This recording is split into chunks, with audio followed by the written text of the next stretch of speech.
বিসমিল্লাহিররহমানিররহিম।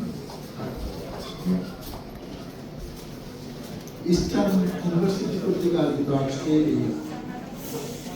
ফিরে দেখা জুলাই গণঅভ্যুত্থান এই স্মৃতিচারণ এবং আলোচনামূলক অনুষ্ঠানে সম্মানিত সভাপতি, এই বিশ্ববিদ্যালয়ের সম্মানিত ভিসি ডাক্তার ফরিদ সুলহানি, উপস্থিত আছেন এই বিশ্ববিদ্যালয়ের সম্মানিত ট্রেজারার প্রফেসর শামসুল হুদা,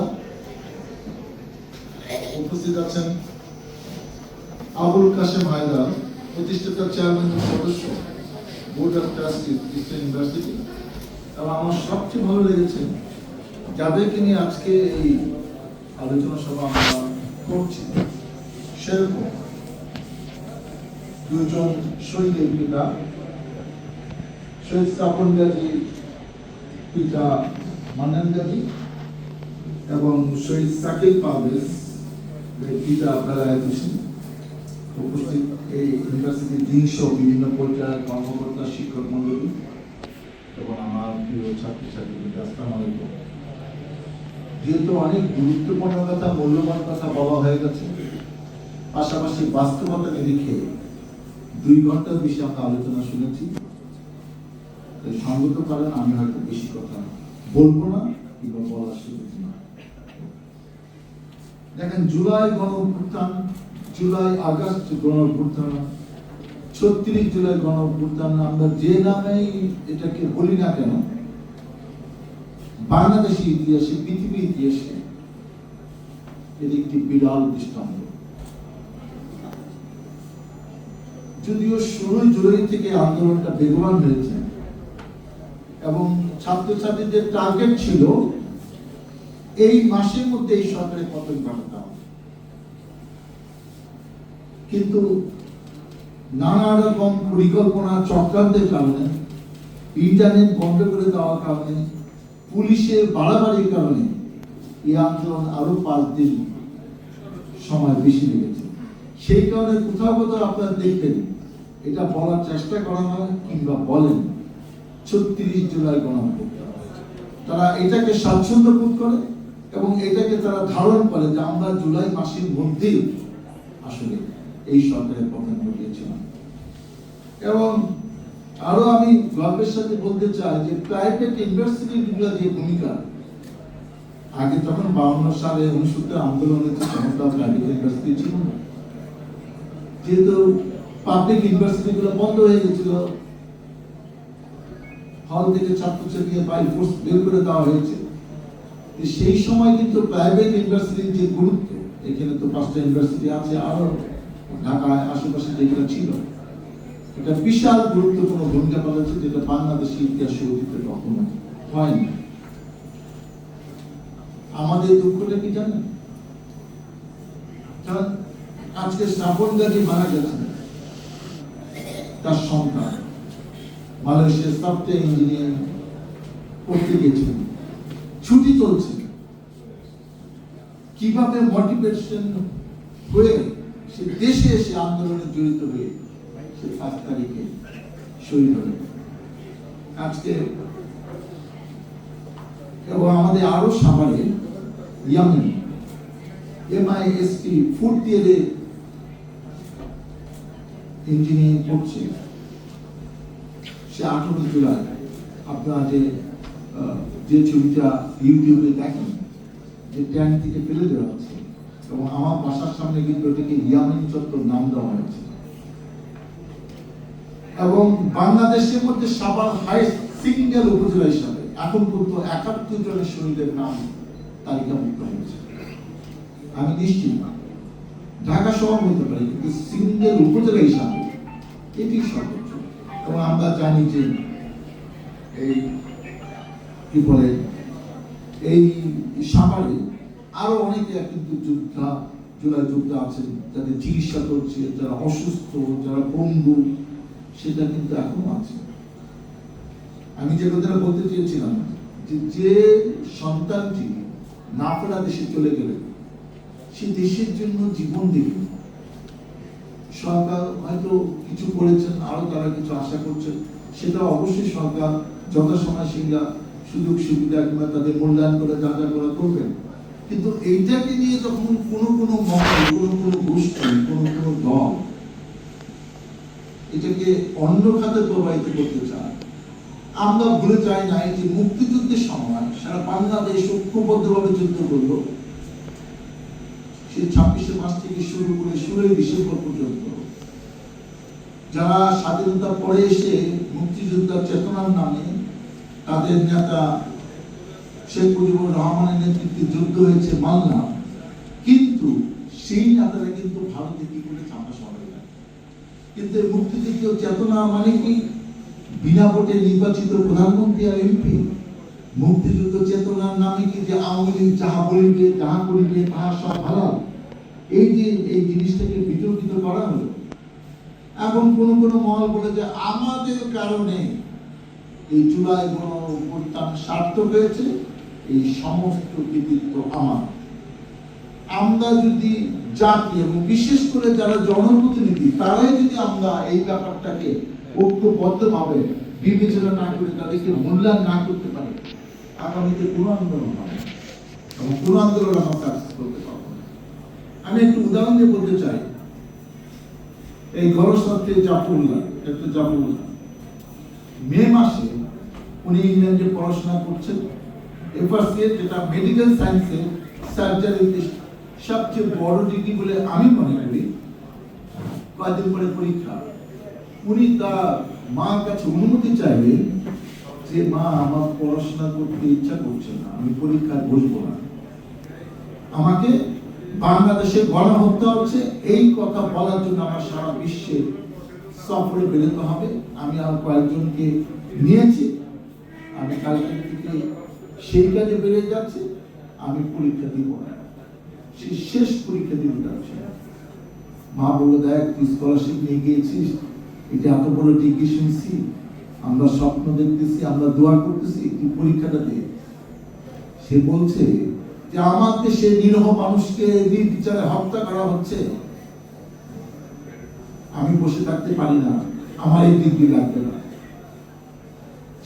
সেই প্রথম কয়েকজনকে নিয়ে টিম নিয়ে তার সাথে যারা ছিল বাংলাদেশে তাদেরকে নিয়ে সারা বিশ্বে প্রথম জানানো হলো যে বাংলাদেশে একটা গণহত্যা হচ্ছে, স্বাধীনতা যুদ্ধ হচ্ছে, আমরা আপনাদের সহযোগিতা চাই, আপনাদের মিডিয়া সহযোগিতা চাই, আরো অন্যান্য সহযোগিতা চাই।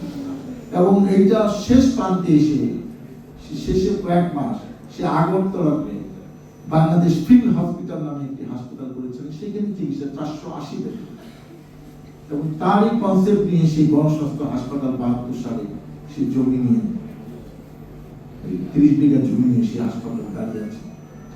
উনি কিন্তু আর পোস্ট গ্রাজুয়েশন ডিগ্রি করতে পারেন, এমবিবিএ ডাক্তার। তার কন্ট্রিবিউশন কি স্বাধীনতা যুদ্ধে কম? উনি কি ফিল্ডে যুদ্ধ করেছেন? করেন না, কিন্তু এই অবদান তো কম না। আজকে শহীদ আলতাফ মাহমুদ আমার ভাইয়ের রক্তের আলো 21শে ফেব্রুয়ারি আমি তো বলতে পারি, এই গানে যে সুর দিয়েছে তাকে 3রা সেপ্টেম্বর 71-এ ধরে নিয়ে যায় রাজাকাররা।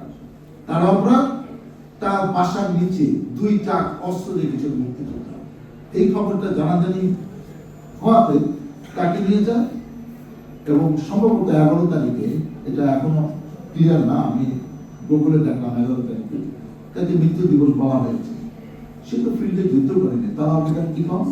আজকে হেলিকপ্টারে গুলি করে যে শিশুটি মারা গেল 3 বছরে, তার কি কোনো কন্ট্রিবিউশন নাই? যে নেপথ্যে টাকা দিয়েছে, পরামর্শ দিয়েছে, যে আশ্রয় দিয়েছে এই জুলাই গণঅভ্যুত্থানে, তার কি অবদান কম? সবাই মিলেই কিন্তু আমরা এই যুদ্ধে শরীক ছিলাম, এবং এই আন্দোলন সেই কারণে সফল হয়েছে। সমস্ত ছাত্র, স্কুল, কলেজ, ইউনিভার্সিটি সারা বাংলাদেশ ঐক্যবদ্ধ ছিল যে না, এই ফ্যাসিস্ট সরকারকে আর এক মুহূর্তে মানে থাকতে দেওয়া হবে না। এটা ছিল মূল স্পিরিট। আমরা দলগতভাবে আমাদের বিভেদ থাকতে পারে, আদর্শ নীতি পার্থক্য থাকতে পারে, কিন্তু জুলাই অভ্যুত্থান কিন্তু একদম সবাই ঐক্যবদ্ধ ছিল এই ফ্যাসিস্ট সরকার থাকতে দেওয়া। আমরা যেন সেটা ভুলে না যাই, এবং ওনাদের যে কিছু যৌক্তিক দাবি আছে সেগুলোর জন্য আমরা এই সময় অলরেডি অনেক সময় চলে গেছে, আমরা যথাযথভাবে বাস্তবায়ন করি। যেমন ওনাদের দাবি কি, ওনারা বলেছেন যে 71 সালে আমরা 16 ডিসেম্বর বিজয় হওয়ার পর যদি একটা শহীদ মিনার হতে পারে, যেটা আমার সৌভাগ্য, যেটি সমানে, কেন আমরা 36 দিনের আন্দোলনে সফল হওয়ার পরে আরো একটা শহীদ মিনার হচ্ছে না কেন, যেদিন সারা জাতি ঐক্যবদ্ধভাবে সেদিন শ্রদ্ধা নিবেদন করবে।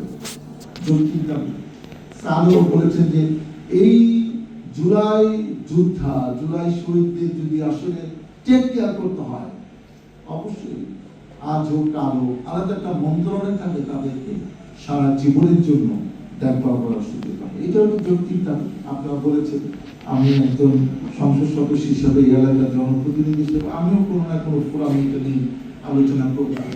এবং সর্বশেষ যেটা করতে যে যারা শহীদ হয়েছেন তাদের পরিবারের পাশে যেন আমরা সারা জীবন থাকি। অনেকের নামে আমরা অনেক রাস্তাঘাট করেছি, অনেক চত্বর করেছি, আমরা কোথাও কোথাও লাইব্রেরি করার চেষ্টা করছি।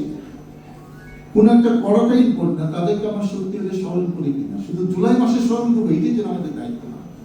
আমরা তাদের পাশে সব সময় আছি, সারা জীবন আছি, এবং তারা যেভাবে তারা যে ক্ষতিগ্রস্ত হয়েছে এটা দেশ জাতি সারা জীবন যেন মনে রাখে, এইটাই আমাদের সবার লক্ষ্য হওয়া দরকার। এবং আমি আজকে প্রথম এই ইউনিভার্সিটিতে আসছি। আমি জানি যে 2003 সালে এটি প্রতিষ্ঠিত, আপনাদের 5টি ফ্যাকাল্টি, 7টি ডিপার্টমেন্টে, 13টি সাবজেক্টে আপনাদের হচ্ছে, এবং আপনাদের ট্রিপল এবং ল ডিপার্টমেন্ট কথা আমি আগে অনেক শুনেছি। এবং আপনারা এই মোট প্রতিযোগিতায় 6 বার ফাইনালে গিয়েছেন এবং 2 বার ঢাকা ইউনিভার্সিটিকে হারিয়ে আপনারা চ্যাম্পিয়ন হয়েছেন। আমি জানি আপনারা বিদেশে ঘুরে এসেছেন এই টিম, সেটাও আমি জানি। 28টি ক্লাবের মাধ্যমে শিক্ষার্থীদের নেতৃত্ব, নৈতিকতা, সৃজনশীলতা, পেশাগত দক্ষতা বিকাশে বিভিন্ন ক্লাব, সাংস্কৃতিক, ক্রীড়া ও সহশিক্ষা কার্যক্রম এখানে পরিচালিত হচ্ছে। আমি শুনেছি বিল্ড ক্যারিয়ার বিল্ড নেশন, এই অঙ্গীকারকে ধারণ করে ইস্টার্ন ইউনিভার্সিটি শিক্ষার্থীদের দক্ষ, নৈতিক, কর্মমুখী মানব সম্পদ গড়ে তুলে জাতীয় উন্নয়ন ও দেশ গঠনে অবদান রাখে, এটাই আমার প্রত্যাশা। আজকে আমি একটা ভিডিও ক্লিপ দেখছিলাম যে তামিম, যে ছেলেটা পঙ্গু হয়েছে, সে আছে ভর দিয়ে হাঁটছে, আনিসের মা যে অভিব্যক্তি, শহীদ তাইলিন জামিনের মেয়ের যে আকুতি, আমরা এটা দেখতে চাই না।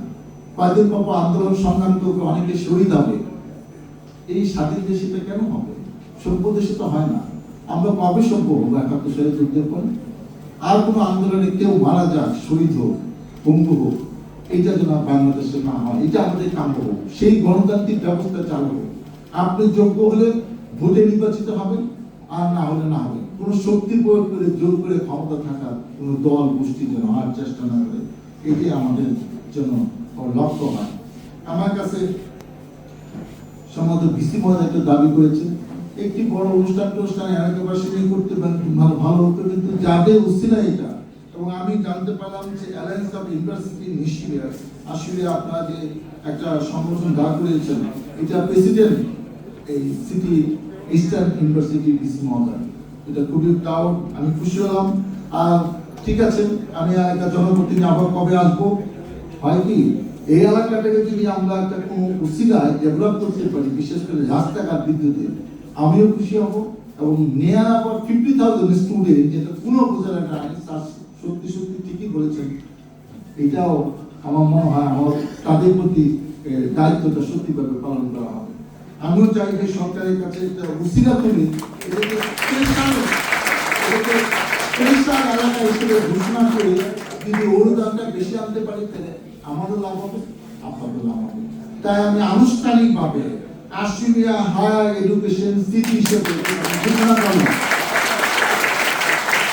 এবং সিটি করে আগামীতে কয়েক মাসের মধ্যে কোনো মন্ত্রীকে এনে তাকেও দিয়ে আমরা পারলে আবার নতুন করে এটা ঘোষণা করাবো। কিন্তু এখন থেকে আশুলিয়া হায়ার এডুকেশন সিটি হিসেবে এটা আমরা বিবেচনা করব।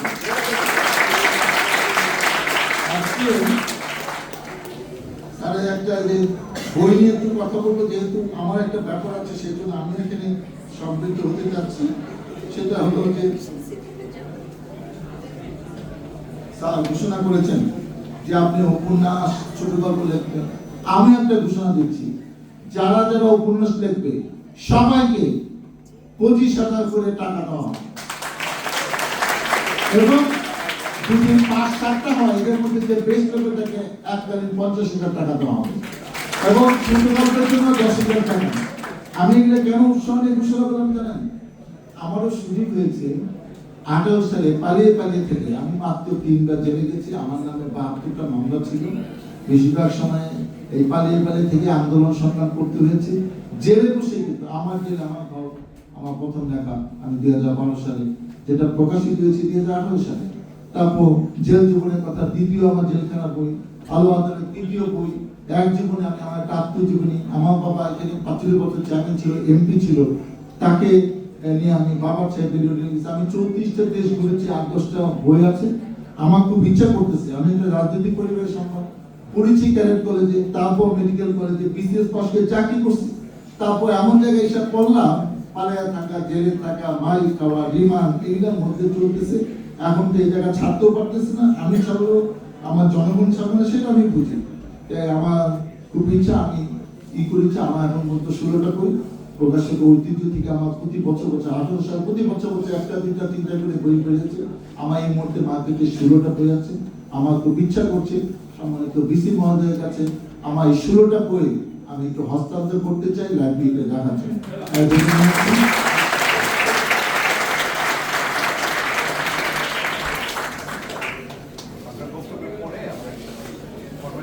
আমার বক্তব্য শেষ, আর আমি বলবো না, বলা হয়ে গেছে।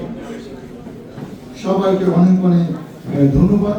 আপনারা আমাকে কষ্ট করে দাওয়াত দিয়েছেন, সম্মানের সাথে আমি এখানে আপনাকে আপ্যায়ন করেছেন, গুরুত্ব দিয়েছেন। আমি সেই জন্য এলাকার জনপ্রতিনিধি হিসাবে ধন্যবাদ জানাই। আল্লাহ হাফেজ। বাংলাদেশ। এবং এখানকার ছাত্রীরা ইনভলভ ছিল এই আন্দোলন সংগ্রামে। সেই জন্য তারা 5ই আগস্টের মধ্যে যে আন্দোলন, যেদিন আমরা মুক্ত হলাম, এই সময়ের মধ্যে তারা একটা আলোচনা সভা করেছে। এই এলাকার জনপ্রতিনিধি হিসাবে আমাকে তারা আমন্ত্রণ জানিয়েছে, আমি সেখানে এসেছি। তাদের একটা যৌক্তিক দাবি ছিল যে এটা একটা হায়ার এডুকেশন সিটি হিসাবে ঘোষণা করে আমরা করেছি। এবং আমরাও চাই সরকার সর্বোচ্চ পর্যায়ে এই শহীদ পরিবারকে সম্মানিত করুন, তাদের পাশে আমরা যেন সারা জীবন থাকতে পারি এবং তাদেরকে নিয়ে যেন আমরা সুন্দর দেশ করতে পারি। কারণ যারা শহীদ হয়েছেন তাদের একটা স্বপ্ন ছিল বাংলাদেশকে নিয়ে, সেটা যেন আমরা বাস্তবায়ন করতে পারি, সেই সব নিয়ে আজকে আমাদের আলোচনা হয়েছে। অনেক আবেগজনক বক্তব্য হয়েছে। আমি নিজেকে সম্মানিত বোধ করছি যে আমার নির্বাচন এলাকার মধ্যে একটি প্রাইভেট ইউনিভার্সিটি একটি সুন্দর অনুষ্ঠান আয়োজন করেছে এবং তারা 2003 সালের থেকে তাদের সুনাম আমরা জানি। আজকে আমার আনুষ্ঠানিক আসার সুযোগ হয়েছে। আমি এই ইস্টার্ন ইউনিভার্সিটি কর্তৃপক্ষকে ধন্যবাদ জানাই। আগামী দিনে আরও ভালো অনুষ্ঠান হবে ইনশাল্লাহ। আমিও তাদের পাশে থাকবো ইনশাল্লাহ।